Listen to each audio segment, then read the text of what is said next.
तो हेलो दोस्तों, स्वागत है आप सभी लोगों का हमारे यूट्यूब चैनल सम्राट अकेडमी। तो दोस्तों, मेरा नाम है आकाश और मेरे प्यारे विद्यार्थियों, इस वीडियो में हम बात करने वाले हैं भारत में राष्ट्रवाद। क्लास 10th का हम लोग सामाजिक विज्ञान पढ़ रहे हैं और चैप्टर दूसरा है। और एक ही वीडियो में सारा चीज़ क्लियर कर दूंगा। एक ही वीडियो में भारत में राष्ट्रवाद जो चैप्टर है वो आपके हाथों में होगा, आपके मुट्ठी में होगा। क्योंकि चीज़ों को रोटना नहीं, हमको चीज़ों को समझते चलना है। ठीक है, तो मैं इतना अच्छे तरीके से आप लोग को एक्सप्लेन करके समझाने वाला हूँ कि यह चैप्टर आज के बाद एग्ज़ाम में कहीं से भी क्वेश्चन आ जाए आप आसानी से बता पाओगे, मेरा वादा है आपसे। ठीक है, इसके पहले यूरोप में राष्ट्रवाद चैप्टर जो फर्स्ट मैं पढ़ा चुका हूँ एक ही वीडियो में, जाके आप उसको देख सकते हैं। मैं तो डिस्क्रिप्शन में लिंक दे रहा हूँ, वहाँ पे जाके देख सकते हैं, या तो प्लेलिस्ट पे जाके वहाँ से देख सकते हैं। ये पूरे के पूरे जितना मैं पढ़ाऊँगा ये सारे एनसीईआरटी बेस्ड रहेंगे। ठीक है, एनसीईआरटी बुक से सारे टॉपिक में कवर कर रहा हूँ। ठीक है, तो प्लीज़ चैनल पर नए हैं तो चैनल को सब्सक्राइब कर लीजिए और बेल आइकन को भी प्रेस कर लीजिए और इस वीडियो को शेयर कर दीजिए ताकि आपके फ्रेंड लोग भी अच्छे तरीके से देख के और चीज़ों को समझ पाएँ। तो चलिए टॉपिक को स्टार्ट करते हैं। तो मेरे प्यारे विद्यार्थियों, सबसे पहला जो हेडिंग आपको डालना है और इस हेडिंग के माध्यम से आपको समझना है, वो हेडिंग है पहला विश्व युद्ध, खिलाफत और असहयोग आंदोलन। पहला विश्व युद्ध और खिलाफत और असहयोग से आप लोगों का इस हेडिंग से स्टार्ट होता है भारत में राष्ट्रवाद। ठीक है, तो एक एक करके चीज़ें को समझते चलेंगे। तो हेडिंग डाल लीजिए आप लोग कि पहला विश्व युद्ध और खिलाफत और असहयोग। ठीक है, देखिए इसमें लिखा हुआ है कि प्रथम विश्व युद्ध 1914 और 1918, जो प्रथम विश्व युद्ध चला 1914 से लेकर 1918 तक चला। तो लिखा है प्रथम विश्व युद्ध ने एक नई राजनीतिक और आर्थिक स्थिति पैदा कर दी। ठीक है, प्रथम विश्व युद्ध जो हुआ उसमें युद्ध के दौरान युद्ध जब हुआ तो वो क्या किया, युद्ध उस युद्ध ने राजनीतिक नई राजनीतिक और आर्थिक स्थिति क्या कर दिया, पैदा कर दिया उस युद्ध के दौरान। लिखा है कि भारत को युद्ध के दौरान विभिन्न समस्याओं का सामना करना पड़ा था। भारत को युद्ध के दौरान विभिन्न समस्याओं का सामना करना पड़ा था उस युद्ध में। ठीक है, प्रथम विश्व युद्ध में भारत के नई बहुत सारी कठिन समस्याओं का सामना करना पड़ा भारत को। और युद्ध के कारण इंग्लैंड के रक्षा संबंधी खर्चे में बढ़ोतरी हुई थी।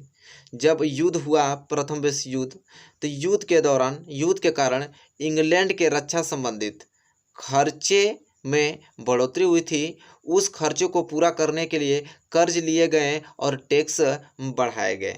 मेरे प्यारे विद्यार्थियों, जो युद्ध हुआ था तो उस युद्ध के दौरान जो जानते हैं कि युद्ध जब होगा तो वहाँ पे खर्चा बढ़ेगा ही बढ़ेगा, हथियार आपको वहाँ पे खरीदना होगा और बहुत सारे मटेरियल खरीदने होंगे युद्ध करने के लिए। तो वहाँ पे जाहिर सी बात है कि खर्चा तो लगेगा ही लगेगा। तो उस समय खर्चे को पूरा करने के लिए क्या लिया गया, कर्ज लिया गया। क्या लिया गया, कर्ज लिया गया मेरे प्यारे विद्यार्थियों। और टैक्स बढ़ाए गए, टैक्स बढ़ाया गया और कर्ज लिए गए।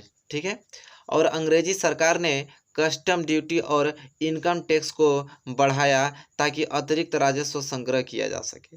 अंग्रेजी जो सरकार थी उसमें कस्टम ड्यूटी को और इनकम टैक्स को क्या किया, बढ़ाया और अतिरिक्त राजस्व की संग्रह किया जा सके, इसलिए उन्होंने क्या किया, इस कस्टम ड्यूटी और इनकम टैक्स को बढ़ाया। युद्ध के दौरान चीज़ों की कीमतें बढ़ गईं। जब युद्ध हुआ तो वहाँ पे काफ़ी खर्चे होने के कारण वहाँ पे जो भी सामान था उसकी कीमत को क्या कर दिया गया, बढ़ा दिया गया। 1913 से 1918 के बीच अधिकतर चीज़ों के दाम दोगुने हो गए, क्योंकि इन्हीं के बीच युद्ध हुआ था। और 1913 से लेकर 1918 के बीच अधिकतर चीज़ों को दाम दोगुने कर दिए गए थे, क्योंकि युद्ध के दौरान सारा पैसा खर्च हो गया था। इसलिए पैसे की कमी होने के कारण कर्जदार था, उसको भरपाई करने के लिए उन सारी सामानों को महंगा कर दिया, दोगुने रेट कर दिया। ठीक है, लोगों को जबरन सेना में भर्ती किया गया। इससे ग्रामीण इलाकों में काफ़ी आक्रोश था। लोगों को जबरन सेना में भर्ती कर दिया गया। सेना, जाहिर सी बात है कि युद्ध होगा तो सेना मरेंगे ही मरेंगे, तो वहाँ पे सेनों की कमी होने लगी और जैसे मर्जी सभी को पकड़ के उस सेना में भर्ती करने लगे। इस तरह जो ग्रामीण के लोग थे उनके इलाकों में काफ़ी आक्रोश हो गया। उनका काफ़ी आक्रोश था, ठीक है, वो काफ़ी दुखी थे वो लोग, ठीक है। इसके बाद क्या हुआ कि भारत के कई भागों में उपज खराब होने के कारण भोजन की कमी हो गई। भारत के कई भागों में उपज खराब हो गया, बारिश नहीं हुई, फसल नुकसान हो गए, उनके कारण वहाँ पे भोजन की क्या हो गई, कमी हो गई। इन्फ्लुएंजा की महामारी ने समस्या की ओर गंभीर कर दिया। ये बताइए कि जहाँ वहाँ पे युद्ध हुआ था, युद्ध होने के कारण हालात इतने ख़राब थे, खर्चे इतने ज़्यादा बढ़ गए थे कि उनको टैक्स लेना पड़ा और उनको कर्ज लेना पड़ा, ठीक है। कर्ज के साथ साथ वहाँ पे जो अंग्रेज़ी सरकार ने उन्होंने कस्टम ड्यूटी और इनकम टैक्स को बढ़ा दिया। उनके दौरान तो वहाँ पे उन चीज़ों को कीमत बढ़ गई, दोगुने कीमत पे बढ़ने लगा, ठीक है। तो वहाँ पे समझिए कितनी महामारी फैल गई थी। और वहाँ पे ये भी कंडीशन हो गया था कि उस समय अनाज नहीं हुए थे, भोजन की कमी हो गई और इन्फ्लुएंजा की महामारी ने समस्या की ओर और गंभीर कर दिया। एक बीमारी आ गई इन्फ्लुएंजा नाम की बीमारी और लोगों को ग्रस्त कर दिया। बहुत ही ज़्यादा दैनिक स्थिति बहुत ही ज़्यादा खराब हो गई थी उस समय, ठीक है। 1921 की जनगणना के अनुसार 1921 की जब जनगणना हुआ तो 1921 की जनगणना के अनुसार अकाल और महामारी के कारण 120 लाख से 130 लाख तक लोग मारे गए। जब 1921 की जनगणना हुआ, जब युद्ध समाप्त हो गया, ठीक है, क्योंकि 1914 से लेकर 1918 तक चला प्रथम विश्व युद्ध, वही समय सब घटना हुआ। 3 साल बाद जब 1921 की जनगणना हुआ तो ये पता लगाया गया कि उस महामारी में लगभग 120 से 130 लाख लोग मारे गए। 1 करोड़ 20 लाख 1 करोड़ 30 लाख लोग क्या हुए, मर गए थे उस समय, ठीक है। तो आई होप आपको यहाँ तक क्लियर हुआ होगा पहला विश्व युद्ध, खिलाफत और असहयोग में, ठीक है। इसके बाद हेडिंग है अगला, सत्याग्रह का विचार। अगला हेडिंग क्या है, सत्याग्रह का विचार। लिखा है कि महात्मा गांधी ने जन आंदोलन का एक नया तरीका अपनाया जिसका नाम था सत्याग्रह। महात्मा गांधी ने जन आंदोलन का एक नया तरीका अपनाया और जिसका नाम था क्या, सत्याग्रह। अब इस सत्याग्रह देखिए महात्मा गांधी जी क्या करते हैं। सत्याग्रह का सिद्धांत कहता था, सत्याग्रह का मतलब क्या है, सत्याग्रह क्या कहता था। सत्याग्रह का सिद्धांत था कि यदि कोई सही मकसद के लिए लड़ाई लड़ रहा है तो उसे अपने ऊपर अत्याचार करने वाले से लड़ने के लिए ताकत की ज़रूरत नहीं होती है।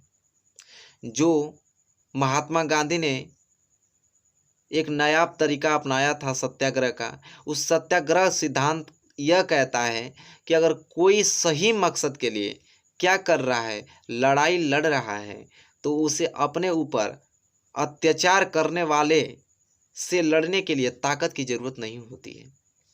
गांधी जी का मानना था कि एक सत्याग्रही अपनी लड़ाई अहिंसा के द्वारा ही जीत सकता है, ठीक है।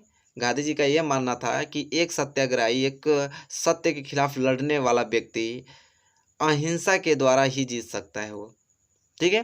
तो यह नया तरीका सत्याग्रह गांधी जी ने अपनाया। सत्याग्रह भारत में औपनिवेशिक शासन से लड़ने का एक नया तरीका है।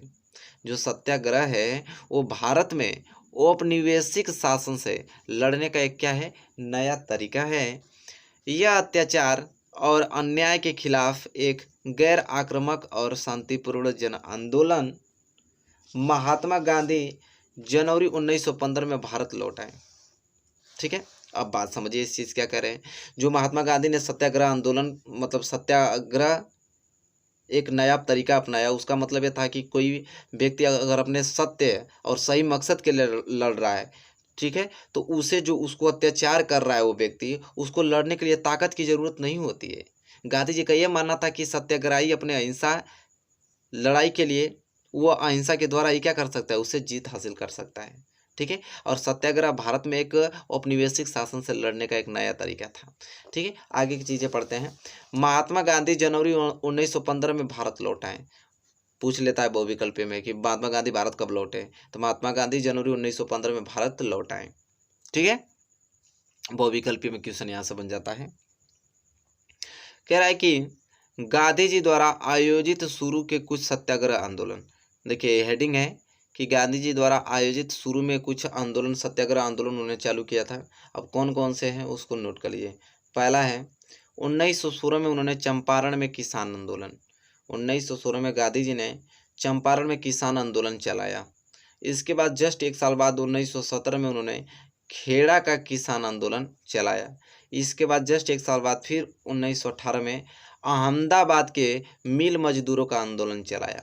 तो ये गांधी द्वारा कुछ महत्वपूर्ण सत्याग्रह आंदोलन उन्होंने चलाया था, वह आपको याद रखना है। ये बहुविकल्पीय में यह प्रश्न पूछे जाते हैं, यहाँ तक कि मानचित्र में भी यहाँ से क्वेश्चन आ जाता है। तो ये सारी चीज़ें आपको याद करना है, बेहतर नोट्स बनाते चलना है। इसके बाद आता है रोलेट एक्ट। रोलेट एक्ट क्या है?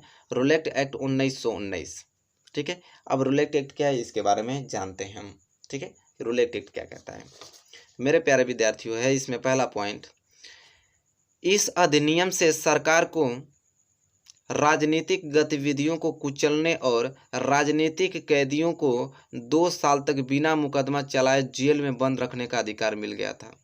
बहुत बुरा हाल है। ये बताइए, रोलेट एक्ट 1919 तो चला, तो इस अधिनियम से ये था कि कोई अपराधी अपराध करे या ना करे, अगर उस पर सरकार का शंका बन जाता है कि नहीं यह हो सकता है, ऐसा काम कर सकता है, उसको बिना कुछ समझे ही 2 साल के लिए सजा, जेल में जाइए भैया आप, ठीक है।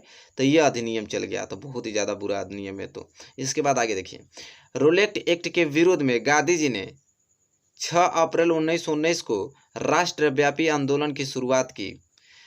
तब ये आंदोलन चला, तो इस आंदोलन को देख के गांधी जी इस रोलेट एक्ट का विरोध किए। और विरोध कब किए? गांधी जी ने 6 अप्रैल 1919 को राष्ट्रव्यापी आंदोलन की शुरुआत की। राष्ट्रव्यापी जो आंदोलन चला वो रोलेट एक्ट के विरोध में ही चला था। गांधी जी ने हड़ताल का आह्वान किया, जिसे भारी समर्थन मिला। विभिन्न शहरों में लोग इसके समर्थन में निकल पड़े। जब इन्होंने समर्थन चालू किया, इसका विरोध चालू किया, तो बहुत लोग इनके सपोर्ट में आए और उनका हड़ताल का आह्वान किया और भारी समर्थन मिला उनको। बहुत सारे लोग उनके साथ समर्थन में जुड़े, ठीक है। दुकानें बंद हो गईं और रेल कारखाने के मजदूर हड़ताल पर चले गए। सारी दुकान उस समय बंद कर दिए गए। सभी लोग, रेल कारखाने के मजदूर जो भी है, सब हड़ताल पे चले गए उस आंदोलन को लेकर। गांधी जी जो अंग्रेजी, देखिए, अंग्रेजी हुकूमत ने इस आंदोलन के खिलाफ कठोर कदम उठाने का निर्णय लिया। मतलब कि जब ये आंदोलन हुआ तो उस समय अंग्रेज जो थे, अंग्रेज लोग ने इस आंदोलन के खिलाफ कठोर कदम उठाने का निर्णय ले लिया कि ये लोग मानेंगे नहीं, अब कुछ करना पड़ेगा, ठीक है। तो मेरे प्यारे विद्यार्थी, इसके आगे एक पॉइंट और है, कई स्थानीय नेताओं को बंदी बना लिया गया। अंग्रेजों द्वारा कई स्थानीय नेताओं को क्या कर लिया जाएगा? बंदी बना लिया गया। महात्मा गांधी जी को दिल्ली में आने से रोका गया। इतना हड़ताल हो गया कि अंग्रेजों ने इन लोगों पे कड़ा निर्णय ले लिया, ठीक है, और कई नेताओं को बंदी बना लिया। और इन सभी को देखते हुए महात्मा गांधी को दिल्ली में आने से क्या कर दिया गया? रोक लग गया, ठीक है। इसके बाद आगे पॉइंट जो है वो है जलियांवाला बाग हत्याकांड। आगे जो चीज़ें पढ़ना है वो है आपका जलियांवाला बाग हत्याकांड। अब ये क्या है इसमें पढ़ते हैं। देखिए, यहाँ से प्रश्न बनते हैं बहुविकल्पीय का। 13 अप्रैल 1919, 13 अप्रैल 1919 को जलियांवाला बाग के मैदान में भारी भीड़ एकत्रित हुई थी। जलियांवाला बाग हत्याकांड कब हुआ? 13 अप्रैल 1919 को जलियांवाला बाग के मैदान में भारी भीड़ क्या हुई? एकत्रित हुई थी।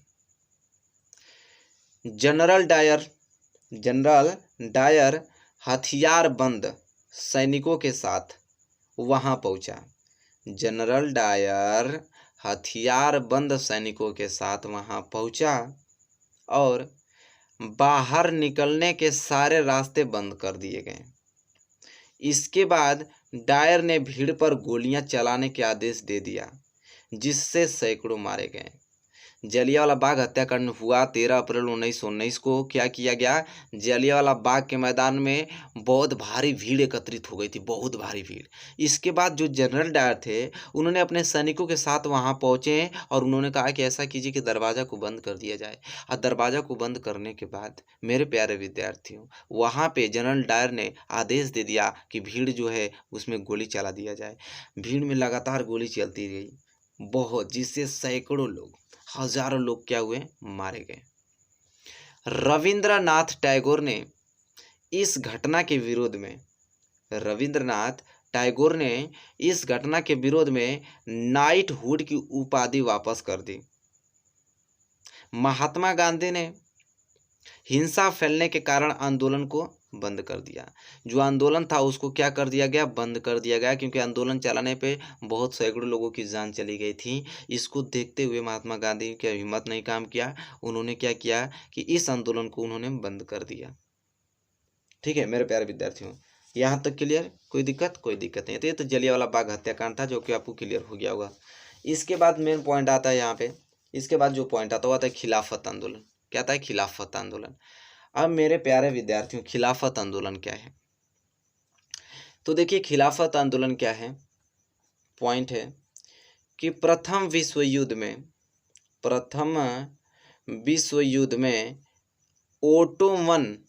ओटोमन तुर्की हार के बाद समाप्त हो गया था।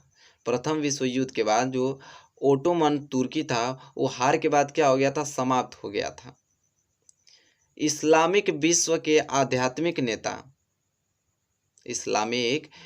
जो आध्यात्मिक नेता थे, खलीफा, ऑटोमन सम्राट पर कठोर संधि लगाई गई। इससे भारतीय मुसलमानों ने अंग्रेजों से नाराज होकर आंदोलन करने का निर्णय किया। जो इस्लामिक विश्व के जो आध्यात्मिक नेता खलीफा थे, उन्होंने ऑटोमन सम्राट पर क्या किया? कठोर संधि लगा दिया। और कठोर संधि लगाने पे जो भारतीय मुसलमान थे उनको अंग्रेजों से नाराज होकर आंदोलन करने का क्या कर लिया? एक दृढ़ निश्चय कर लिया। ठीक है। इसके बाद मौलाना आज़ाद, हकीम अजमल खान और हजरत मोहानी के नेतृत्व में खिलाफत समिति की स्थापना हुई। मतलब जो स्थापना हुआ उसमें कौन कौन थे लोग? मौलाना आज़ाद थे, हकीम अजमल खान थे और हजरत मोहानी के नेतृत्व में ये खिलाफत जो समिति थी उनका स्थापना गठन हुआ। मोहम्मद अली और शौकत अली ने इस मुद्दे पर महात्मा गांधी के साथ चर्चा किया। कौन कौन? मोहम्मद अली और शौकत अली ने इस मुद्दे पर महात्मा गांधी से क्या किया? उन्होंने चर्चा किया, उनके साथ बैठक किया, समझौता किया। गांधी जी ने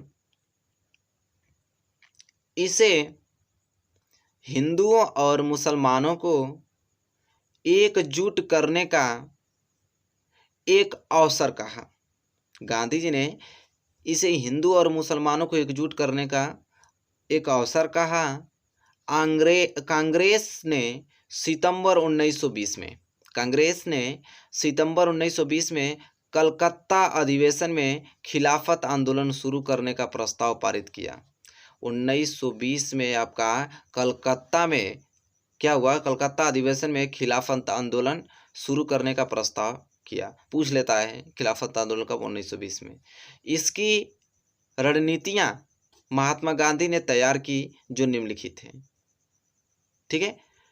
खिलाफत आंदोलन शुरू करने से पहले 1920 में कलकत्ता अधिवेशन में यह आंदोलन शुरू किया गया और इनकी रणनीति महात्मा गांधी ने पहले से ही तैयार कर दी थी। क्या क्या उन्होंने रणनीति तैयार किया उसको देखते हैं। तो उन्होंने क्या किया? महात्मा गांधी ने कौन सी रणनीति अपनाई थी?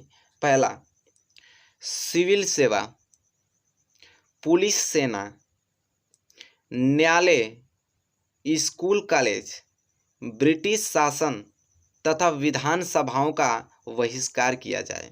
उन्होंने कहा कि इस आंदोलन में सिविल सेवा, पुलिस सेना, न्यायालय, स्कूल कॉलेज, ब्रिटिश शासन तथा विधानसभाओं का बहिष्कार किया जाए। और उन्होंने क्या योजना बनाया था कि स्वदेशी को बढ़ावा देना तथा विदेशी सामानों का बहिष्कार किया जाए। दिसंबर 1920 में नागपुर अधिवेशन के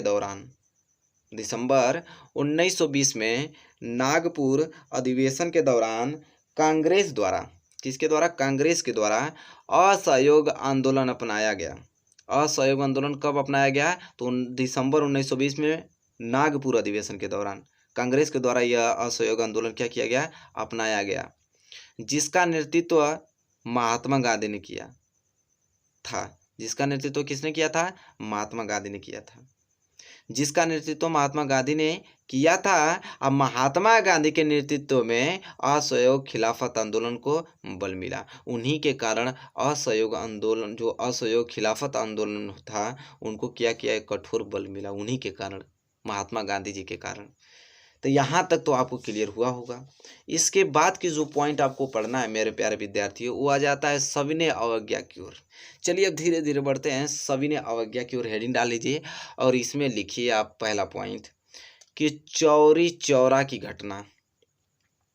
चौरी चौरा की घटना 5 फरवरी 1922 को संयुक्त प्रांत गोरखपुर में हुई थी। देखिए यह बहुविकल्पीय में पूछता है कि चौरी चौरा घटना कब हुआ था, तो 5 फरवरी 1922 को।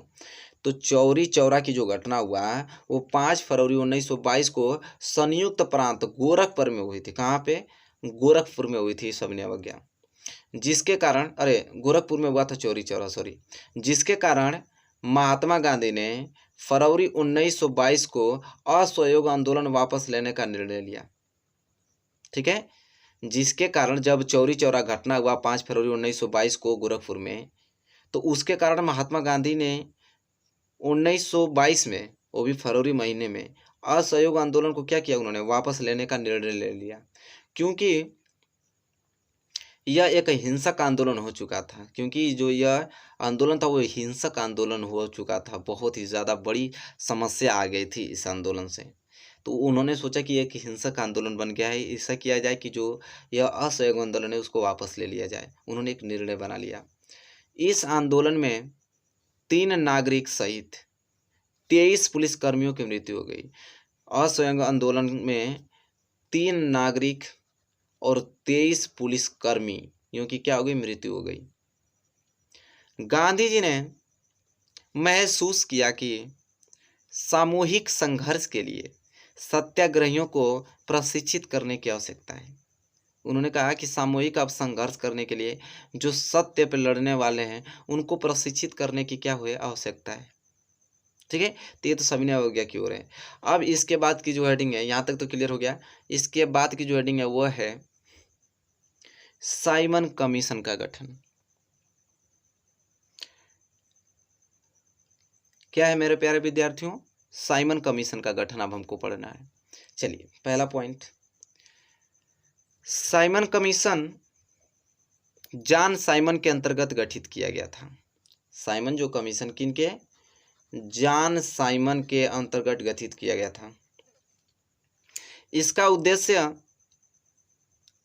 भारत में संवैधानिक व्यवस्था के कार्य की समीक्षा करना और सुझाव देना था। इसका उद्देश्य यह था, साइमन कमीशन का उद्देश्य यह था कि भारत में संवैधानिक व्यवस्था के कार्य को क्या किया जाए, समीक्षा करना और सुझाव देना था। भारतीय नेताओं ने इसका विरोध किया क्योंकि इसमें कोई भारतीय नहीं था। भारतीय नेता ने इसका विरोध किया, इसलिए किया क्योंकि साइमन कमीशन में कोई भी भारतीय नहीं था, सब अंग्रेज थे। साइमन कमीशन सब विदेशी थे। साइमन कमीशन वर्ष 1988 में और 28 में, साइमन कमीशन वर्ष 1928 में भारत आया। ये भी बहुविकल्प में पूछ लेता है कि साइमन कमीशन भारत कब आया, तो 1928 में भारत आया, जिसका विरोध कांग्रेस और मुस्लिम लीग सहित सभी दलों ने किया था। जब यह भारत आया था साइमन कमीशन 1928 में, तो इसका विरोध सभी कांग्रेस ने और मुस्लिम लीग के जितने लोग थे सभी लोगों ने इनका क्या किया, विरोध किया। ठीक है, सभी ने इसका क्या किया, विरोध किया। और साइमन कमीशन के विरोध में पुलिस की लाठियों का प्रहार से लाला लाजपत राय शहीद हो गए। उसी समय उन्होंने विरोध किया था साइमन कमीशन का, उसी समय पुलिस की लाठियों का प्रहार हुआ और हमारे लाला लाजपत राय जो शहीद हो गए साइमन कमीशन को विरोध के दौरान। इसके बाद हेडिंग आती है पूर्ण स्वराज की मांग। क्या हेडिंग आती है? पूर्ण स्वराज की मांग। अब ये पूर्ण स्वराज की मांग क्या है उसको जानते हैं। तो पहला है अक्टूबर 1929 में, अक्टूबर 1929 में लॉर्ड इरविन ने भविष्य के संविधान पर चर्चा करने के लिए गोलमेज सम्मेलन की घोषणा की।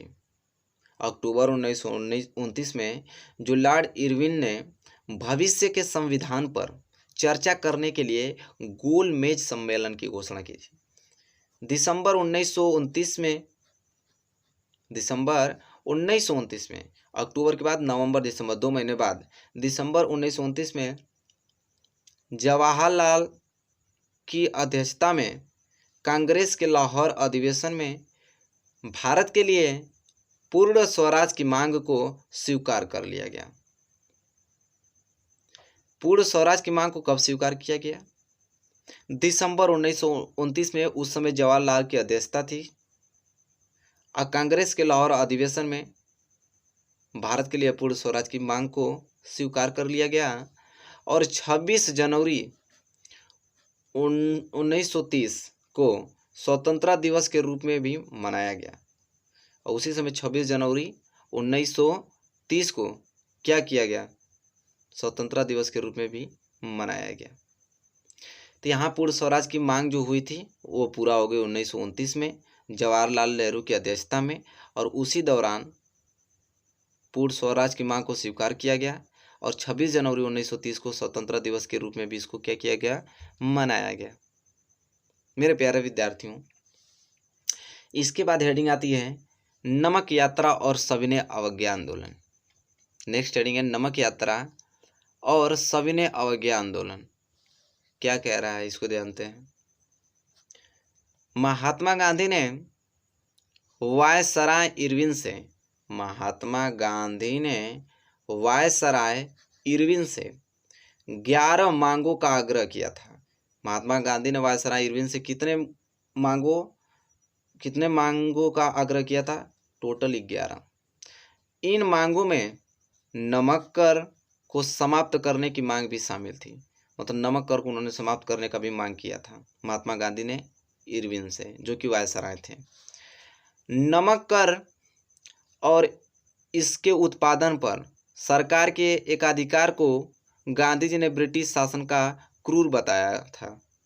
नमक कर और इसके उत्पादन पर सरकार के एकाधिकार को गांधी जी ने क्या बताया? ब्रिटिश शासन का क्रूर बताया था। तो यह पॉइंट था आप लोगों का नमक यात्रा और सविनय अवज्ञा आंदोलन के बारे में कुछ नॉलेजमेंट। इसके बाद मेरे प्यारे विद्यार्थियों आपका आता है सविनय अवज्ञा आंदोलन।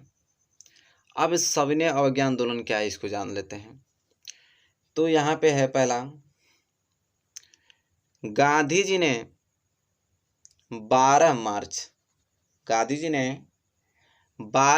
1930 को 78 अनुयायियों के साथ गुजरात के तटीय शहर दांडी के लिए साबरमती आश्रम से अपनी यात्रा शुरू की।